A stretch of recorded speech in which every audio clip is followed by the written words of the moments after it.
샬롬, 안녕하세요. 학습교육 네 번째 시간입니다. 오늘은 제6장 예수 그리스도는 누구십니까? 라는 제목으로 함께 공부합니다. 보통 우리가 기독교라고 합니다. 기독교는 무슨 뜻일까요? 기독교는 그리스도교라는 뜻입니다. 그리스도교. 원래 기독교는 원래 중국을 통해서 중국에 먼저 들어왔죠. 그 중국에서는 이 그리스도교라고 불려졌고, 이것이 이 우리나라로 한글로 번역되면서 그리스도교가 기독교가 된 것입니다. 즉, 그러면 그리스도는 무슨 뜻일까요? 그리스도는 기름 부음을 받은 자라는 뜻인데, 쉬운 말로 하면 구원자, 메시아라는 뜻입니다. 그래서 우리는 예수님을 부를 때 예수 그리스도라고 합니다. 그래서 기독교는 예수교다라고 보면 됩니다. 23번에 보면 이렇게 질문합니다. 예수 그리스도는 누구십니까? 하나님의 독생자이시고 우리의 구주이십니다. 라고 말씀하고 있습니다. 하나님의 독생자. 그러면 독생자라는 뜻은 무엇이죠? 하나밖에 없다는 의미죠. 살아있는 자, 아들입니다. 즉, 하나밖에 없는 살아있는 아들, 이 독생자죠. 즉, 예수님은 누구십니까? 하나님의 유일하신 하나밖에 없는 아들입니다. 이 말은 다른 일반적인 사람과 전혀 다른 존재라는 것입니다. 그분은 이 세상에서 유일하신 하나님의 아들입니다. 보통 우리가 이제 믿는 신자들을 향해서 하나님의 자녀로서 하나님의 아들이요 하나님의 딸이라고 말합니다. 그때 우리가 하나님의 아들이라고 하는 뜻과 예수님이 하나님의 아들이라고 하는 것은 의미가 좀 다르죠. 우리가 하나님의 아들이라고 할 때는 우리가 하나님의 은혜로 말미암아 하나님의 자녀로 편입되는 것입니다. 반면 예수님께서 하나님의 아들이라고 할 때는 예수님이 하나님과 동등하신 신이라는 의미를 가지고 있습니다. 그래서 하나밖에 없는 아들, 독자인 것입니다. 그러면 예를 들어서 사람의 아들은 사람이죠. 또 강아지의 또 새끼는 강아지입니다. 마찬가지로 하나님의 아들, 즉 신의 아들은 신이라는 것입니다. 그래서 예수님은 하나님의 독생자이다 라는 것은 예수는 하나님의 피조물이 아니고 하나님과 동등하신 신이다라는 의미를 가지고 있습니다. 또 그는 우리의 구주이십니다라고 표현하고 있습니다. 구주. 구주는 구세주, 더 세이비어를 의미합니다. 그분은 세상을 구원하기 위해 오신 하나님의 아들입니다. 구원하기 위해서. 여러분, 죄로 인하여서 심판과 진노 가운데 놓여져 있는 우리를 구원하기 위한 메시아, 구원자로 이 땅에 오신 것입니다. 여러분 24번 보면 여러분 예수님은 어디서 탄생하셨습니까? 여러분 예수님은 역사적 사건과 이 세계 가운데 실제로 태어나신 분이시죠? 상상 속의 인물이 아닙니다. 그분은 지금부터 약 2000년 전에 유대 땅 베들레헴에서 태어나셨습니다. 지금 이스라엘 지역이죠. 그분은 하늘에서 내려오지 않았습니다. 그분은 하나님의 아들임에도 불구하고 여러분 사람의 몸 안에서 잉태되어서 11개월 동안 마리아라고 하는 여인의 몸에서 있다가 태어난 것입니다. 그가 태어난 곳이 어디입니까? 이스라엘 유대 지역 베들레헴이라는 곳입니다. 그럼 예수님이 세상에 몇 년 동안 계셨죠? 33년 동안 계셨습니다. 예수님이 승천하실 때 나이가 한 33살 정도 되신 것이죠. 여러분, 예수님의 생애를 두 가지로 나누게 되면 30년 동안은 보통 일반인처럼, 보통의 사람처럼 지냅니다. 그리고 30세가 되던 해부터 본격적으로 구원 사역을 시작하십니다. 예수님이 본격적인 구원 사역을 시작하기 전에 개인적인 삶을 사생애라고 합니다. 사적인 생이라고 말씀하고 있는 거죠.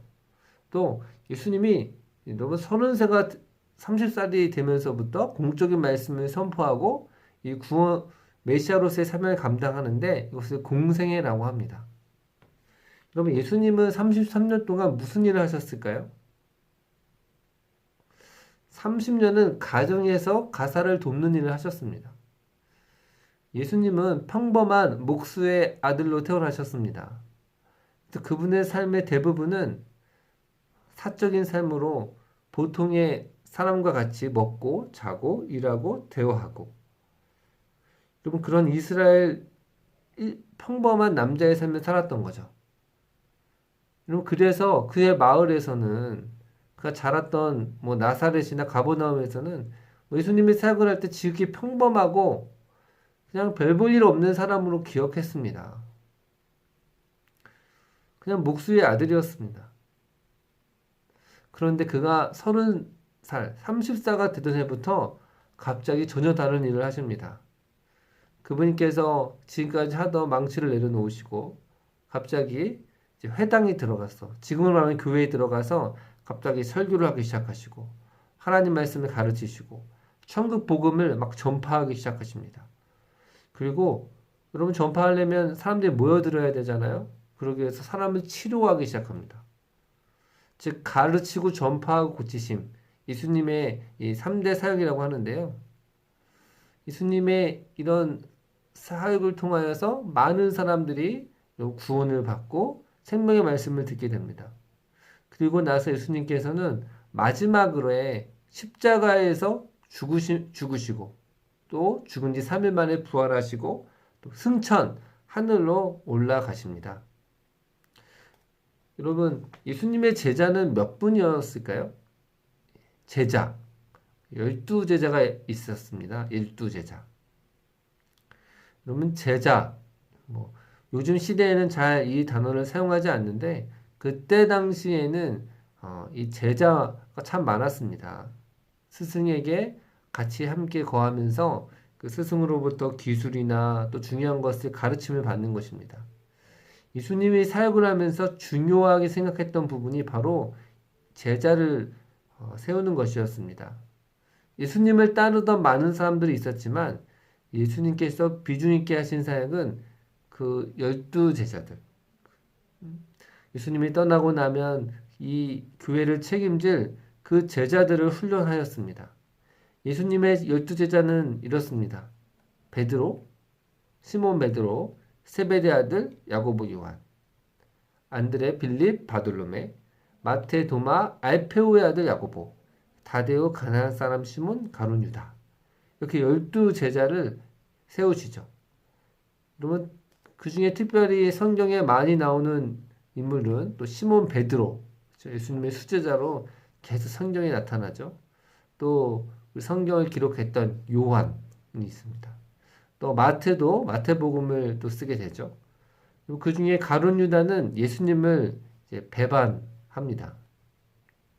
예수님이 이렇게 사역을 하시다가 어떻게 돌아가셨을까요?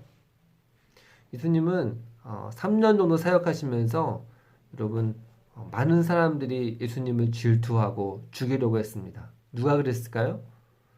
예수님 때문에 자신의 삶이 위태해지고 자신이 가지고 있던 기득권들을 위협받았던 사람들, 대제사장, 바리새인, 서기관들, 종교 지도자들이거든요. 근데 그들이 예수님을 죽였습니다. 어떻게 죽였을까요? 예수님을 십자가에 못 박아 죽었습니다. 그러면 십자가형은 그때 당시에 가장 극악한, 극악무도한 이런 사형수들에게 행해지는 무시무시한 처벌이었습니다. 여러분 이런 사형을 바로 아무런 죄가 없으신 예수님에게 내린 것입니다. 여러분 죄 없으신 분이 우리를 대신해서 십자가에 못 박혀 죽었다. 우리는 예수님의 죽음을 이렇게 해석하는 것입니다. 예수님이 죽으신 것이 당시의 기득권자들에 의해서 억울한 누명을 쓰여 죽은 것이 피상적인 예수님의 죽음의 이유겠지만 진짜 근본적인 이유는 우리의 죄를 대신 담당하기 위해서 하나님께서 우리에게 보내신 희생 제물로, 희생 양으로 이 땅에 오신 것입니다. 여러분, 예수님의 죽으심이 너무너무 중요합니다. 다른 성인들은 이런 차이가 있습니다. 다른 성인들은 뭐 소크라테스나 공자나 마호메트 뭐 이런 사람들 보면 가장 중요한 것은 그들의 가르침입니다. 가르침. 어떠한 사상을 전파하고 또 그러한 가르침을 삶으로 보였느냐가 중요하죠. 그런데 예수님이 말씀하신 그 삶과 가르침도 중요했지만 그보다 더 중요한 것은 예수님이 어떻게 죽으셨느냐가 너무 중요합니다. 왜냐하면 예수님께서는 뭐라고 말씀하시냐면 내가 온 것은 섬김을 받으려 함이 아니요 도리어 섬기려 하고 자기 목숨을 많은 사람의 대속물로 주려 함이라 라고 말씀했기 때문입니다. 그러니까 내가 온 것은 섬김을 받으려 함이 아니다. 내가 온 목적을 딱 하나 얘기하면 나는 죽으러 왔다는 것입니다. 대속물로 주러 왔다라는 것입니다. 대신 죄를 속하는 제물로 내가 왔다는 것입니다. 즉 예수님께서는 자기의 목숨을 십자가에서 버리심으로 죽으심으로 자기를 믿는 많은 사람들의 생명을 대신 살리신 것입니다. 29번 보면 예수님의 시체를 누가 장사했습니까? 여러분 예수님이 십자가에서 이제 9시부터 3시까지 6시간 동안 십자가에 달리시다가 결국 운명하셨습니다. 여러분 사람이 죽으면 어떡하죠? 장례를 하잖아요. 그렇죠? 그 사람을 여러분 보통 한국에서는 관에 넣고 여러분 그래서 뭐 매장하든지 화장을 하는데 여러분 이스라엘에서는 어떻게 했냐면 사람이 죽으면 그걸 세마포로 싸서 향유를 발라서 이제 뭐 큰 동굴 있죠. 이 동굴에 이 시체들을 넣었습니다. 여러분 그래서 예수님도 여러분 이 장례 절차를 통해서 무덤에 들어가게 되는데 그 장례 절차를 진행했던 사람이 아리마대 사람 요셉입니다. 그는 부자임에도 불구하고 또 당시에 예수님의 시체를 처리한다는 것은 당시 기득권자들에게 굉장히 눈에 가시거리일 것 같고 굉장히 무서운 일이었음에도 불구하고 그가 여러분 예수님의 시체를 장사합니다. 여러분 예수님이 이제 장사되었습니다. 무덤에 들어가셨습니다. 그리고 이제 금요일 이제 오후에 돌아가신 거죠. 금요일 오후에 돌아가셨어요. 근데 금요일 지나고 토요일 지나고 일요일 바로 주일이죠. 주일날 어떻게 하셨습니까? 예수님이 살아나셨습니다. 아멘. 네. 그리고 예수님이 무덤에 들어간 지 3일째 되던 날, 그러니까 주일날, 금토일, 여자들이 예수님을 사랑하고 예수님을 따랐던 여자들이 무덤에 갑니다. 왜 무덤에 갔을까요? 마가복음 16장에 보면 그들이 향품을 예수님께 바르기 위해 갔다고 합니다. 향품을. 여러분, 사람이 죽게 되면 시체에서 악취가 나게 되잖아요. 그래서 이를 줄이기 위해서 몸에 향유를 발랐다고 합니다. 그런데 예수님은 안식일이 시작되면서 돌아가셨어요. 여러분 유대인들은 안식일에 아무것도 하지 않거든요. 그래서 이 매장 전에 시신 작업을 제대로 하지 못하고 무덤에 들어간 거예요. 그래서 예수님을 따랐던 여인들이 또 향유를 바르기 위해서 무덤으로 가는 거죠. 무덤에 갔습니다. 새벽에. 근데 예수님이 없는 것입니다. 동굴을 막고 있던 큰 돌이 굴러져 있었어요. 가보니까 예수님이 안 계신 것입니다. 보니까 예수님이 어떻게 계십니까? 죽었던 예수님이 살아나셨습니다. 여자들은 예수님이 죽은 줄 알았는데 예수님이 살아있어서 정말 깜짝 놀라죠. 예수님은 십자가에서 죽은 지 3일 만에 부활하신다고 미리 말씀하셨고, 그리고 3일이 되었을 때 실제로 부활하신 것입니다. 예수님의 부활을 목격했던 여인들이 제자들에게 이야기하고요. 또 제자들이 예수님을 찾아오게 되고. 여러분, 그래서 많은 사람들이 예수님의 부활을 목격했습니다. 죽었다가 다시 살아나신 예수님을 본 것입니다. 여러분, 기독교의 폭발적인 능력은 바로 이 부활하신 예수님에게 있습니다. 예수님의 부활을 목격했던 수많은 사람들이 예수님을 믿게 되었죠. 분명히 죽었는데 다시 살아난 예수님을 눈앞에서 보는 것입니다. 여러분, 기독교가 부활의 종교라고 하는 것은 이 예수의 부활을 믿었던 사람들이 죽음을 두려워하지 않고 예수를 믿고 예수를 증거했기 때문입니다. 여러분, 예수님이 다시 사신 후에 무엇을 하셨을까요? 예수님이 이제 부활하시고 나서 어떻게 하셨냐면 40일 동안 여러 차례 제자들에게 나타내 보이시고 가르치셨습니다. 예수님께서 얼마나 가르치는 사역을 중요하게 생각했는지 알 수 있습니다. 예수님은 부활하신 이후에 그 다음부터 많은 군중들과 접촉하지 않았습니다. 빌라도, 헤롯, 이런 사람에게 나타나지도 않았습니다.